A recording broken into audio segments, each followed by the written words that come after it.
Mayamdu tumin-tuminna chap yungna lainay. Just aduna amuk makha tarai.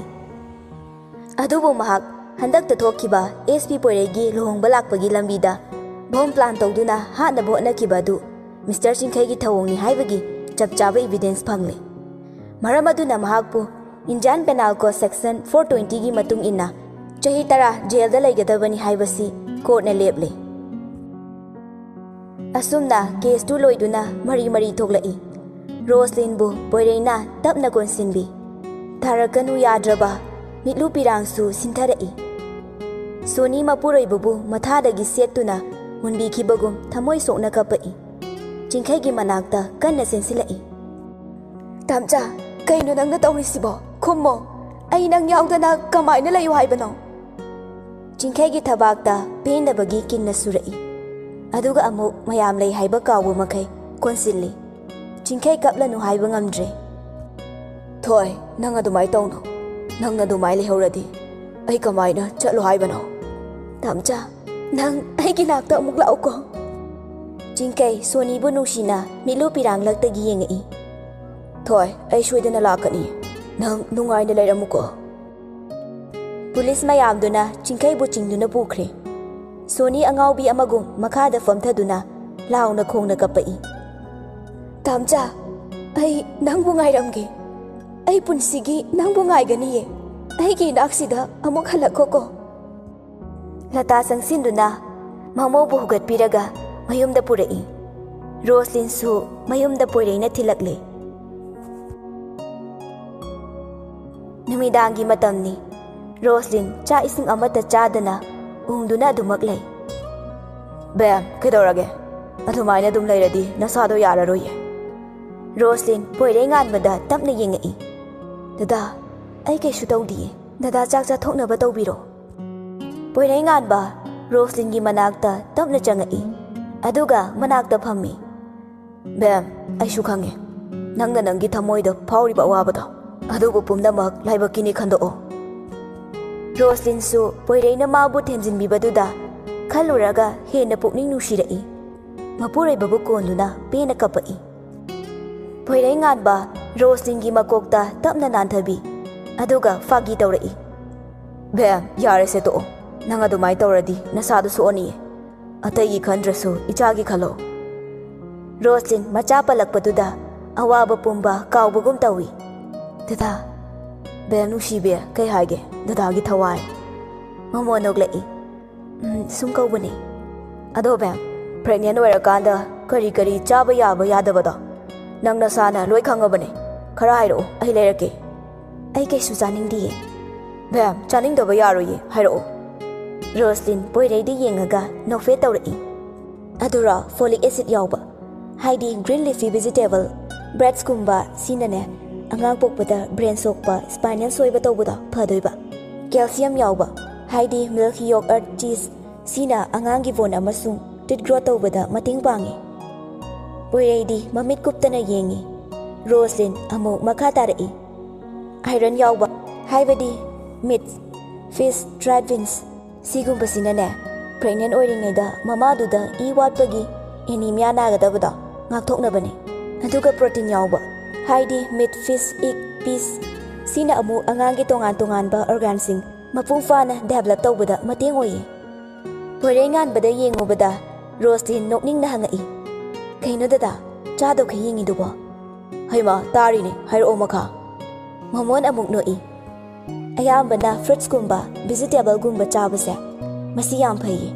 Masidana vitamin ga mineral ga gi chang yam yawi. Aduga diary su chaba kanai. Masida calcium, protein, vitamin D su marang kai ni yawi. Poirei khangning na mo hangai. Ado thoi kai di chaba yade. Roslyn tapna dung khumai. Caffeine yamna toina sizinabase. Angang du miscarriage amadi premature oigale. Haibadi angang kaiba amadi tha sudana pokpa haibani. Aduga alcohol raw meat simadi sukya yadre. Poirei famlambadagi fuk haugalai. Yes, adudi hayengdagi nangi chanaba mayam ama aina laithaba taridana. Chaningde haibaga yaroiko. Mafung phana chagadawni. Icha masa fuhanda yaroiko. Roslyn ikairaduna mamaidu nonthakre.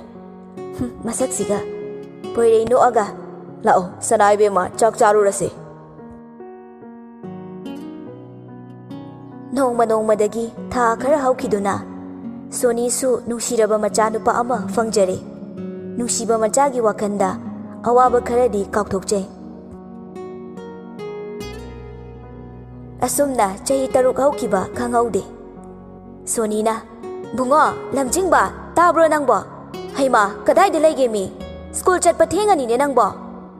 Lamjingba na buba ai mama na thira isa ai laite haibiyoba ai lot ke bako.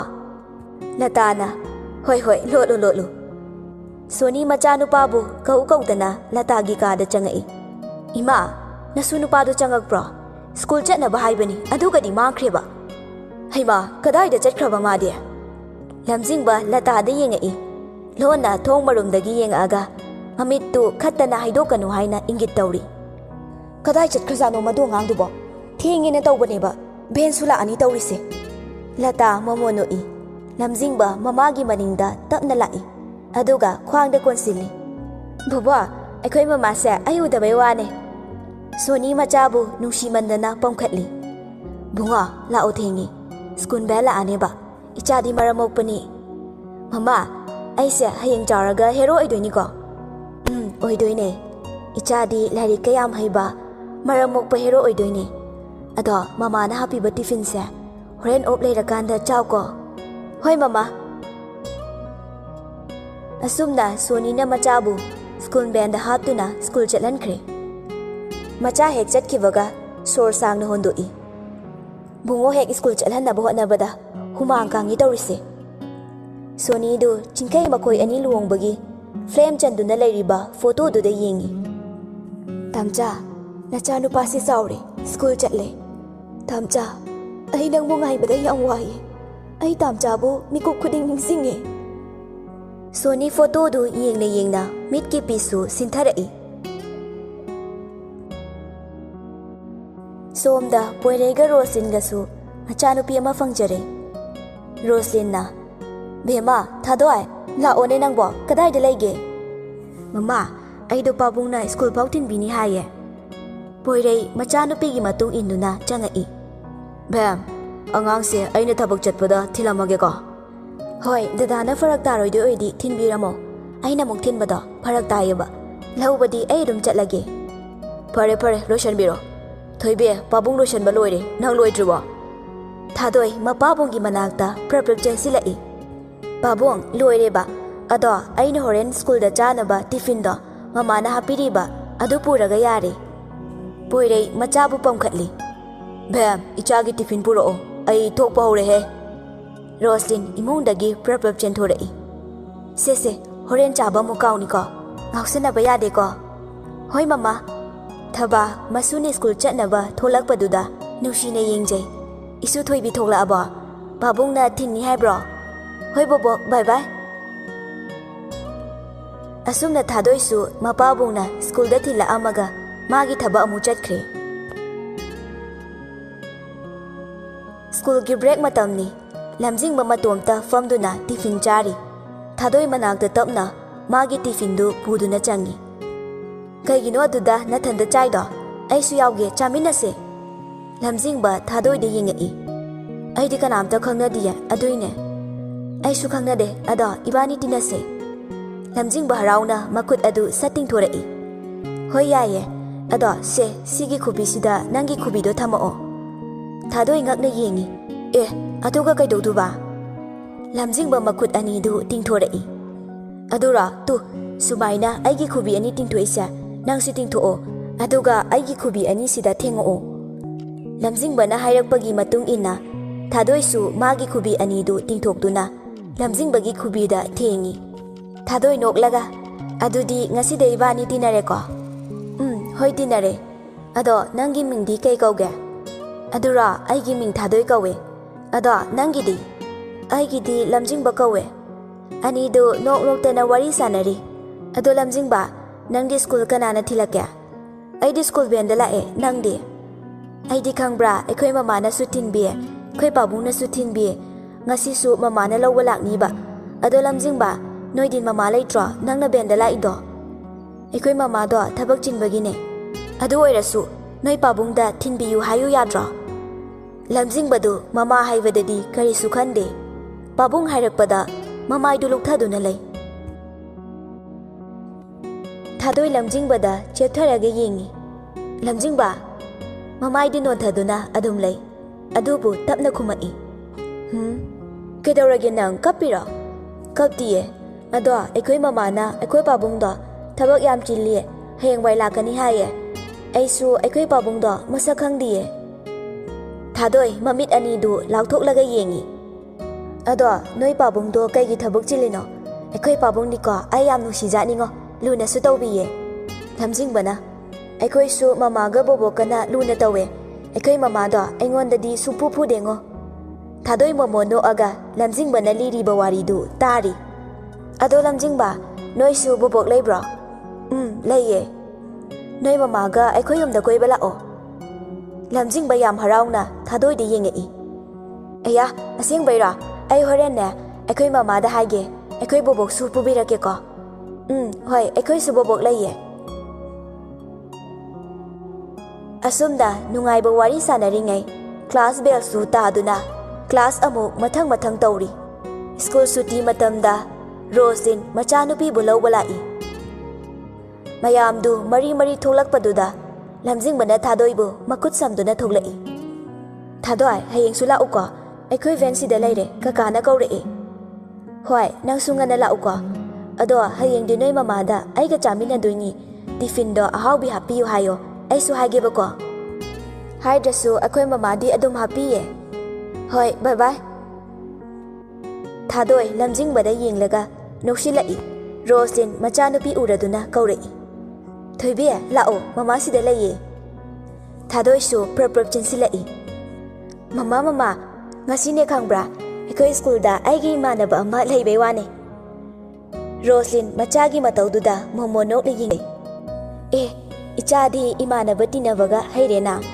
ado kadai dagino madi kai mimin kauge thadoi makhut masa tauduna ngangi aduro mama moi lamdi khangdeba maming di lamjing ba kawe ado moi di mama su bobok su lai hai adugo ma di school ben dala moi gi mama do thabak chinbai oiramni thadoi amuk su mama de yengai adugo mama moi pabung do lamjing bana masak khangde haiba Roslin ngakna macha de yengi adudi kaige adudi ai su khangdeba aina kaigi school ben dala ino moi pabung thila uyadra haiba aduda mana non tharaga kapai wane Rosin machagi wahaiduda sor sangna hon tharaga machabu makopta nan thabi ado thoibe moi gi pabung di leitri haibra lei hayeba ado moi mama na moi pabung do hayeng wai lakani thabak yam chile haiba ado hayeng di lamjing bodo aige su khangnage ko thadoi harauna mama de yengai yaye khangnawa aina ko moi mama ga ekoi yum da koi bala ona haiba aduda mana ne moi bobok su pubirake hairakpai wani gate ta gari thausilak padu tabada thaba prap chenthorei heima isu thoi bila edana lao bobok pam thokke asumda masu bu pamduna imung da changkhre Roslin driver du da yenga aga manung da yauri be hinjang na pi do imung da khara pusin biro hoi yani me da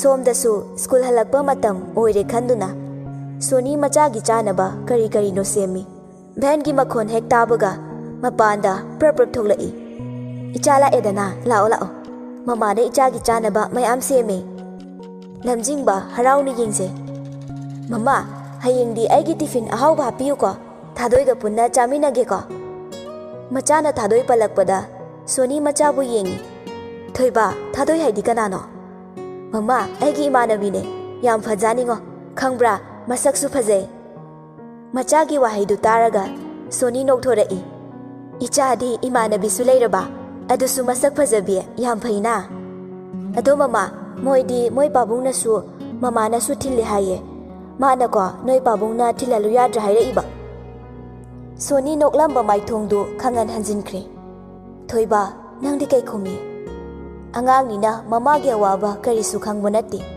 aduro mama ekoi pabung di thabak yam chili hai ekoi mama na hayeng wai lak ni na hairame Soni machabu matha nungda che na konsilli Mamagi thoiba nangi pabung lakani pabung soidana lakani khanghaudana mitki pisu sintherai lamjingba mamana kapaduda nungaidana yengi aduga makhut majaduna tarakliba mitki pidu taithoi mama nang kaigi kapino aikhoi pabungdu masak phajabra pabungna lakpada aige chapot maya merakani ko adu mama thadoi gisu yauro hayo Soni machagi mamangda kapning labasu phajinduna thammi hoi hoi haigese phirol gase hongdo ogane mama na semiba nangi chana base chatho aduga ngai hak potharaga ne lari se mu panaba namidangi matamni Soni lamjing babu cha ising pijaraga magi tampak ta summi ningai da na tumliba machabu uraga thamoi gi mai chaksu helai tamcha nacha anupase nangbu hangliye ai kari pa kumbiyo haibano kaidau ngai no tamcha na yumsida mahoksagum momo nok na leigadaba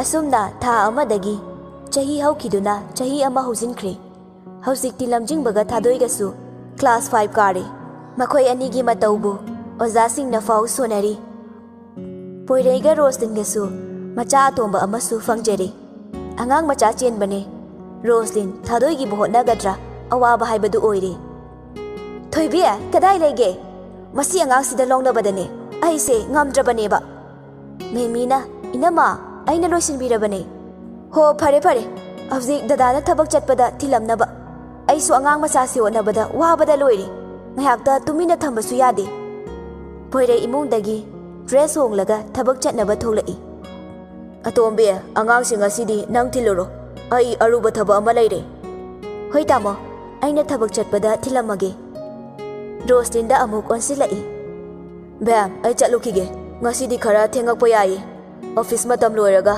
officer amagi machagi chaumba laiye ayuk chatpada farak tare numidang ak chatlurage hoi ada pangtheng di thengna hanbirakanu ko hoi da ai su khangi kai darage chalukige hoi asumna poirei numida wairam officer amagi yumda party tawri akhoi SP sahebti macha nupi ama nupa ama nungai jaramgani da poirei no aga khummi kadai dagi akhoi na di khangdaba mama di wabada loiraba jani makhong makhut yawbada senaba wakraba akhoi SP sir khoidi madam su masak phajai sir su adum phajai isa su phajaba tabane natro sir mayam na pangai haibire pangai haibana temi sir ado sir ngasi di nungai ba numine se glass macha matang paisalo nate tamo ai si amu phau tau jadi mayam punbagi nungai baduni nupa amana karemna na hairi SP sir horen si tha aga chatladi madam na phuni haira poirei saudi noktuna adum lei nate da kadai dagi aina sum pamjada tawbani mayam adum thakpiyo ai manam sisu hainade warobino phare sir aikoi di sir khoida force tawroye sir na thakning de loire ado SP sir da wafam ama khakta yaye hekta hango yam usitana karemna ba amaga loinana hangai aikoi madam do masakti haigattana fajai ado sir na pakhang oiringai da madam da atopa amada hana chelura haigum taida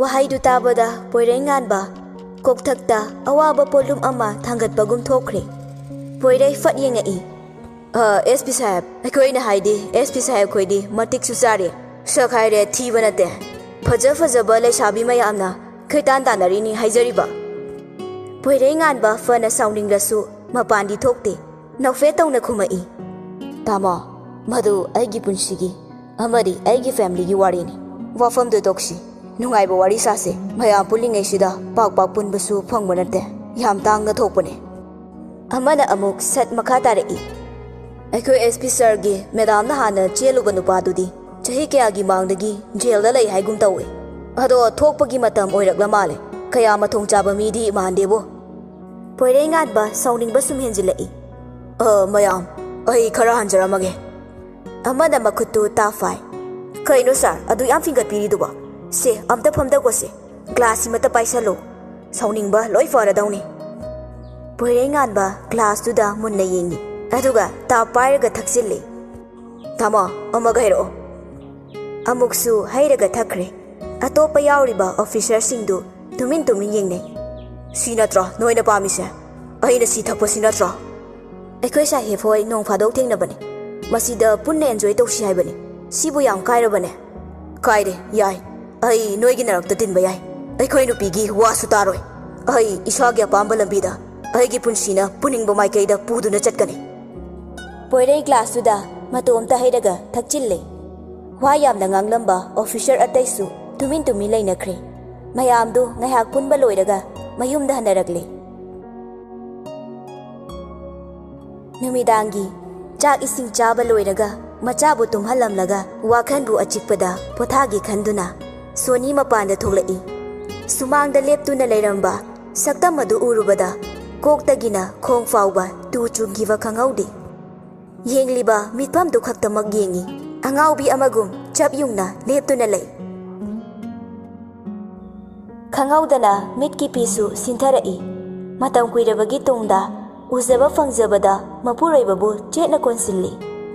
Tamcha kaigino leptuna leiriduba. Ai tamcha leitabada kaya wai. Khumbo tamcha nangdi aibu nusidabro. Pendana mapuroibabu konsinduna kappi. Chinkaisu Sonigi mataududa kapkanu haiba yaraktre. Sonibu mathanungda chetna konsilli. Karamba mapuroibana magi nupibu nusidaba numit yaurongane. Thoi ai nangbu mikup ama fau kaudiye. Aigi thamoida yauriba nusibase nang khaktane. Tamcha nang yam phatiye. Aibu yang wahalli. Ai kayang wai haiba nang khangdabra. Chinkai Sonigi makokta nanthabi. Thoi hojikti nangbu mikup ama fau thadoklaroi. Aina hingise nanggidamakni. Ai nangbu nusiye. Adubu aina tawkiba aranba pumbana nang naibu warokibane. Ai amuk ana aranba tawraroi. Nangna sukuiba matamse. Aigidamak yung asida lengdana laibiramba. Sidagi hena nungaiba ani sudre. Mapuroibagi wahai taraga hena pukning nusiba haibadu oiragle. Tamcha ai nangbu warokdiye. Numituda fathaba ngamaudraba thamoisina tamchabu chaikiba ngangkiba mayamdo aibu ngakpiyuko. Thoi adumna haigano. Pumnamak hokre. Hojikti aigi punsi asi tola taraba asol ana kayagi mafamda kathoklage lepe. Masina aina tauruba mapu mahakna ngakpiba ngamlaroidaba paapmada parado oirabasu kokpire khallage. Soni mapuroibana gyan tare. Afaba lambida chatlani hairakpaduda aduki matik harauba nungaiba faurami. Tamcha madumakne aina pambasu. Lao imung changase. Ai mai puthorake mai hana okise. Soni harauna imungda prap changsillaga khabar puduna tholai. Aduga mapuroibabu mai oklaba tungda imungda changai. Chingkaidi mayum oijarabasu chahi kaya lapthoklubana ikoi koiba phawi. Akoibadu laiduna yengi. Tamcha ai chak thirukige chak hana chanaba tawsiko. Soni chatke tawbaga chingkaina makutta tafai. Thoi ngaiko aina matam khara yumsi thado ubusida imungase iwon onbagum tawe. Soni momono i. Olabane tamcha thajadaba ngaktani. Hojikti ibanigi ichasu. Wa makha taramdana tumina lekhre. Soni da yengai. Aduga pakhatna changsinduna hangi. Thoi kedaure wa makha taraktrade. Aibu charangna hangano. Aikhoi anigi cha makhadi khumo. Sonigi masada paiduna nomi. Soni di momo nongna adumak lay. Kadom daino khangaude. Lamsingba uiri tholai. Mama kaigino tumba changaktrida. Ai thanda tumba talleba kijai haraga lao tumurase. Chingkai angakpa amaga loinana hangai. Thoi angang si kanano. Khumo thoi aibu langtakna hangano. Lamjingba singkai ubada masak khangdabanina munna yengi. Photo di nungtigi ui. Mamitu lakthoaga yengi. Soni du lamjingbagi maong chingkaigi maong ani du yenglaga nofe tawduna lay. Lamjingba khangaudana chingkaigi makhwangda chensinduna koli. Akhoi papa lae. Lamjingbana papa kauba taraga chingkaigi thamoida swai lauba faurai. Angang aduda amuk yengi. Soni da amuk yengi. Papa nahangke kadai chatluge. Ado papa na halakpada achapok mayam leirakni haye mamana. Achapo leiraktra. Chingkai lamjingbana hangibadu khumde. Soni da yengai. Thoi aibu gyan tahalo. Soni chingkai gi manakta tamna changai. Tamcha Numituda pause tamchada tamjage khanbane mikuptuda tamchagi pau imana tamakhiye Chinkai ningamdaba pendabana yomsinkre lamjingbabu konsinduna nungsina chupi Oh asuk nusiba icha sipo masak khangdraba aigi mapogase karino aina tawruba pa mayamdo ngasidi makeup thokle thoi ai yam nungai ai ngasidi pele lamjingbadi Chinkai na kappa uraga nungai tane yengi Papa nang kai gi kapino akhoi mama na aise yam luna tawingo kapkano adumaina kappada ai nungai teba Soni su lamjingbada nungsine yengi aduga konsili ichadi maramokpani ado papung se saksadri warani ba horen chaksa baloiraga punna wari sarasiko chakhana sathu urase lamjingba mama de yengai mama aikhoi dinga saina chara dude Chinkai lamjingbabu nungsine koli Haujikna ne pabunga muk chara doba mayam langba tabaduda lata su thoklai lamjingba hai tumdrabane langi siba lata machanu pa lerambaduda angakpa ama oikre mamit kuptana yengi lamjingbana lata da sat onsilai bubwa akhoi papa la e masugi waga tade matam kuina urudraba machanu pa bu uzabada miludagi pirangsu sintharai imagi bungo ngasidi ima peli ima yam nungai ima na phattabi wakhan thenbi oirubana ichabu awafam da tahankre nang nama aibu de warau nuko ai ichagi mafam da yam lankre Chinkai sangsinduna mama bu konsili ima adum na haigano pumna mak aigi laibak ta tamlambagine asumna Chinkai cha ising chaba loiraga tumba changai mama ai papa ga tumni Soni Chinkai da momono na yengai hoi hoi tumo adudi mama ne bubo ka tumurage ko lamjingbadu mama chatkrani na amuksu pakhalai nate mama su tumoba papa na matai thangan seba aina mayaida mama na manungda tumoba Chinkai ga Soni ga yingnaduna noi lamjingbana mapa bungda amuk yengai papa aikhoi mama se manungda tumansiko hoi hoi tumose pabung konbirage ngak leraga lamjingba tumthakre Chinkai Soni da yengai Soni su Chinkai da yengi wadi ngangde machanu pada koliba makutuna Soni da tapna ilai Soni su sugatlaga momonok lai matungda machanu pabu nusina makoi anina konsili aduga ahingdu matumthakre somdana ahing fana thenga faw poirei halakdre Roslyn angang apikpa tungkibaga mapanda thoklai Roslyn thoklakpa ubada poiregi skort amana kaurai Madam tumidribo asuk thenga sifa noi sardi kadai chani haige Madam officer amagi macha cha ombani hai ado aikhoi chu chatlubani sir na yumda hana chatlamona haibagi lakpane Roslyn taina fam khangdana saurai nakoi ni yumsida lairibase kaidongna bano natte noi sardu asuk thenga sibo halaktre phone su ople kadai da chatni harasu gyan tadaba noi adumaine tawdo oiradi yumsida laitrasu yayi nasagi duty masak khangdaba Madam aikhoi su wadu makha taba nangde Roslyn na pathatli yare khange thagi tolop to khaktani natra noina urise hek fatanung da tholakpada noi daina torokpadi yengo mayam du tumin lainai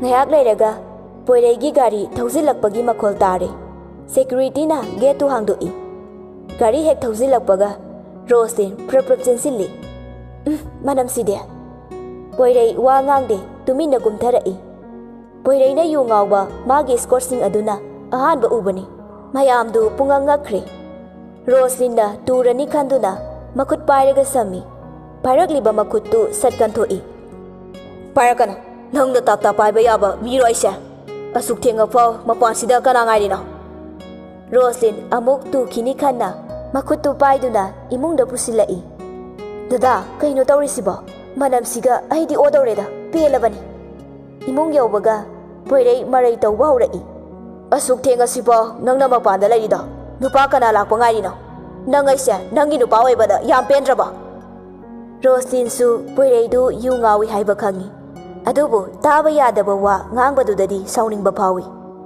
kaino dada na haiduba asuk thenga siba dada halaktre kamaina tumina layu haino se kona wari sarasi pothana ba tawbiro chakhana sarasira Ai nangna thongba chak charoi. Ai na charoi haidi chararoi dabane. Nang yumsidagi chatkhige haibra. Natragana ai yumsida halakano haibra. Dada yare ba khara ngangade pothabiro. Poire ngasai wahai singdu amu nisingai. Kaino pothaba haide. Ha, kaino ba pothaba haide. Ai gi kusi ngauni chaninga chani. Ado nangina thaunate. Roslyn manaba yaroi khanduna tuminna magi famungda machabu konduna lay. Poiraisu ngangba lepti. Yu ngaubagi haunabi hanjan ngangbani. Aigi nupi, migi nupi. Aigi punsidi, aigine. Aigi punsidi ngasi chadisina loire. Oi, tao. Aina hayeng hawalakpada nang lairamba yaroi. Napamdara nangi hanagi nupadugi mayumdara chatkro. Roslyn matomta khalai. Kaino dada siba. Mamangda sumainamta tawdabane. Kai maramgi oizano. Kanana kari harakpa yaurazano. Hoida. Hayeng gyan taraga fazana hangage. Anganba ayukni. Poirei ngarang yu ngaubagi karimta khangdi. Ngasisu masadu lengba yadre. Roslyn prap changai. Dada hagolo thenge. Angang su school thindoini.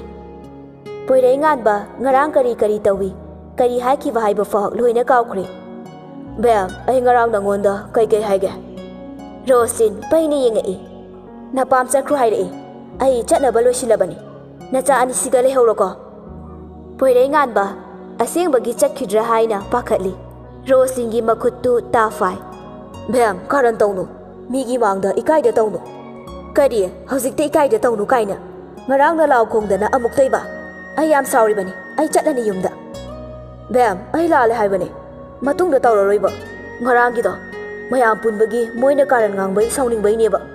Ado soikibaneba. Ai lale basi please adumai tawnoba. Roslyn sauna mafidu sasat hongdoi. Mina karan ngangaga yu hekta thakpa. Aduga yumgi nupida tainaba. Yare nathanta leibado nungaibra yeng. Ai buna pam chatlo haira tanbiba. Chacharege ai lehoro nang nungaina. Atombi thigera apamba tahoro. Kadagi fatlauna sauna thokre. Poirei nganba famungdagi satkum tharaga tanarai. Bam amta ngai komi kaino toiduba. Ngai ko haibane. Mama tholakpaga mapa chanadana mamada thingzilli. Hai hingchaba karino ayuksida koi kau kauriduna. Lao khongdana ko taningdabada loire. Chalo namai namit kadu ta thosu. Wa yang nganginde ko ai. Roslyn poirei na pakhatchaba mataudu uraga. Lona machindu khummaga noi. Mama changkibaga Roslyn na lona nokpadu uhori. Amuk tanarai. Bam ngai ko nang.